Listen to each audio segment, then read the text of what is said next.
We have situations in which American families are more pinched than ever. The state universities, as you can see, are jacking up the costs, making it more expensive because they're not coming out of the crisis. The crisis is making the finances of the working class families tighter, and the crisis is making the budget of the university tighter, and so the costs of going to university are going up. How do the different players in our economy react? Students across America have gotten the idea over the last 3 or 4 years, and try to bear with me here, the sheer cruelty of the story I'm about to tell you.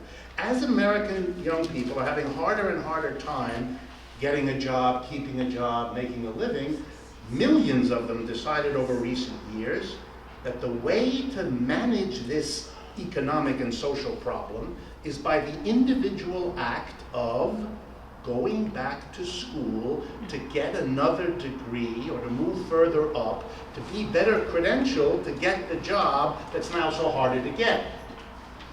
Just as the crisis makes them need to do that, the cost of doing that is being jacked up by that same crisis.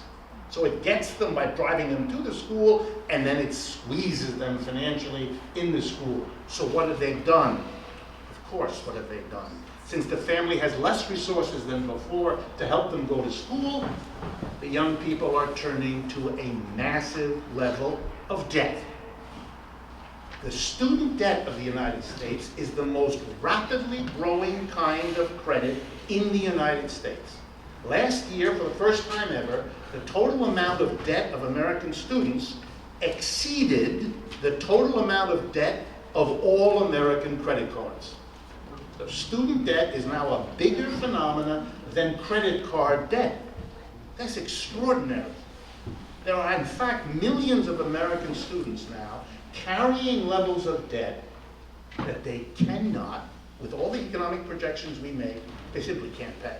There is no way. And how this society is going to deal with that is going to make major trouble in the years coming down the road, as the students basically say, I can't, I won't, and the government is going to have a very hard time figuring out what to do. Because if they relieve them from the debt, then what are the other people with their debts going to say? Very big problem arises.